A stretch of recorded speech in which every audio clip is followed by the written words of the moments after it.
So what I've tried to do in this area of beautiful state is simple. First, identify where you're suffering. What's your favorite flavor? Are you a worrier? Are you a pissed off person? Stressed, angry. What is it you do? Yeah. Second of all, decide you're going to kill that monster while it's little. You're not going to wait till it's Godzilla taking the city. You're going to break the pattern. You start to feel the stress. You see it as thoughts going by. And then you focus on something to appreciate, enjoy, or love. Appreciation, love, and joy destroy suffering. You can't be grateful and angry simultaneously. It's possible. You can't be worried and fearful and grateful simultaneously. So I tell people gratitude is one of the emotions to cultivate that'll destroy the suffering. And that's what we teach people to do. No matter what a good human being you are, when we get in lousy states, we behave in ways overtly and covertly, not even meaning to, that mess up our relationships. Yeah. So I felt like I'd be remiss if I wrote a whole book on finance, show you exactly how to get wealthy, and then I didn't show you real wealth. Because there's lots of people. Of the billionaires I'd interviewed, I don't want to grossly be unfair in estimate, but I would say the rarest commodity was somebody who was happy all the time. Somebody like Richard Branson, he is having the time of his life. No, he is sincerely that. He's hungry, he's driven, he's always growing, he's expanding, he's having fun. His favorite phrase, give it a go, Tone, let's give it a go. But I would say that it is the absolute minority. I tell people what's more rare than a billionaire is someone who's in a beautiful state every day, somebody who's happy every day. You get a new billionaire in the United States every 6 days, dime a dozen. Someone who's really, really, really happy, juicy. Like my goal now, I have a different goal.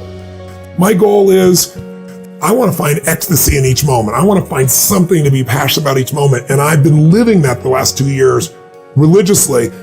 In the beginning, my 90-second rule should have been like a 4-hour rule or maybe a 4-day rule. I was really shitty at it. But when you do something again and again, it becomes like a muscle, right? Yeah. And you get good at it, and it'll make you more wealthy than money will. But you don't have to pick. You're going to be wealthy in financial terms and wealthy in emotional terms too, spiritual terms too. Well, I have certain fundamentals that haven't changed. The first thing I do every single morning is I go in freezing cold water. And I've shared this with many people. It's not because I'm a masochist, but because it moves the lymph of your body, as you well know. And when you jump in, it never feels good to go in, but getting out, you feel incredible. But I do it for a different reason. I do it to train my brain to say, when I say now, it means now. When I say go, we go. I don't stand there because it's cold and go, maybe in a minute when I'm ready. I don't think I've ever had a morning I look forward to jumping in that water ever, but I always do it because I've trained my brain. This is how we work. And if you train your brain to do that every single day, then it'll do it on the more difficult and important things in life. But I also I do my priming, I think you're familiar with, which is I do 10 minutes and I pick 10 minutes because if I said do 20 minutes or 30, I don't have time. But if you don't have 10 minutes for your life, you don't have much of a life. So I do this 10-minute process. And if people want to know it rather than walk through it right now, they can go to TonyRobbins.com/priming. There's a video, it's free. But the essence of it is I change my body radically and I do 3 things to make sure that my brain is primed. And what I mean by primed is most people think their thoughts are their thoughts. Priming is a psychological principle where you think thoughts and you think they're yours, but very often they're created by the environment. So one example was Harvard has done multiple studies on this. And one of the studies they did was taking people, walking up to people. They hired 2 actors. They walked up to 100 people. They had to do the exact same thing, men and women. And what they did is they'd walk up with a cup of coffee in their hand and they'd look at you and go, here, would you hold this for a second? And they'd look down and reach in their pocket to pull out their phone. And most people then take the coffee. There's nobody there, you're not looking to give it back, right? And then they do what they're doing on the phone, they put it back in, they go, thank you so much. And they take their coffee back and they walk away.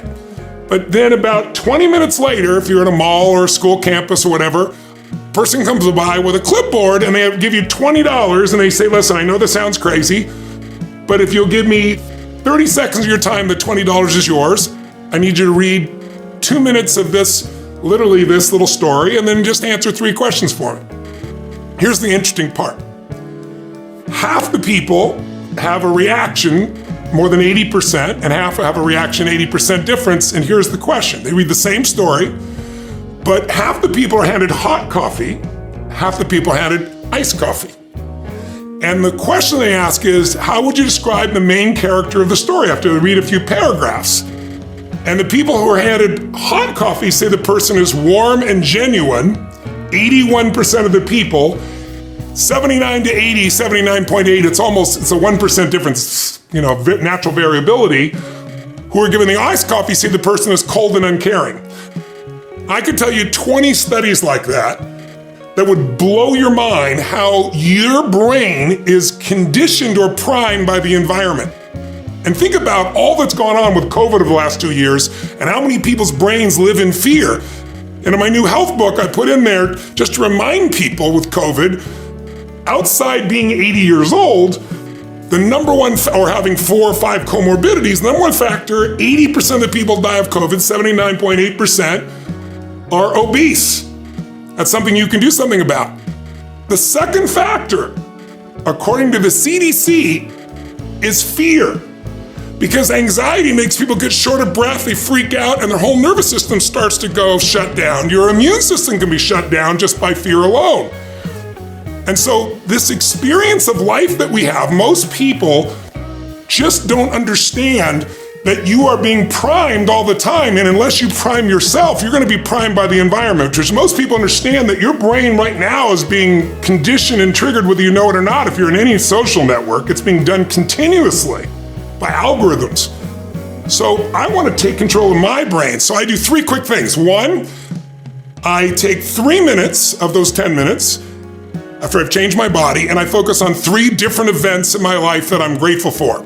I usually pick 2 big ones and 1 small one. It could be as simple as a smile on my daughter's face, the wind against my skin.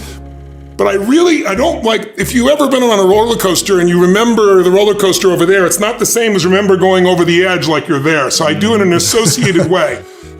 And it changes your biochemistry. Now it sounds pretty, positive thinky. I'm gonna be grateful. But there's a value to it because the 2 emotions that mess up your business, your life, your relationships are anger and fear. And you can't be angry and grateful simultaneously. And you can't be fearful and grateful simultaneously. So by starting my day with that, and it's not some fake pump up positive thinking, they're real experiences. So it literally teaches your body to go in that state.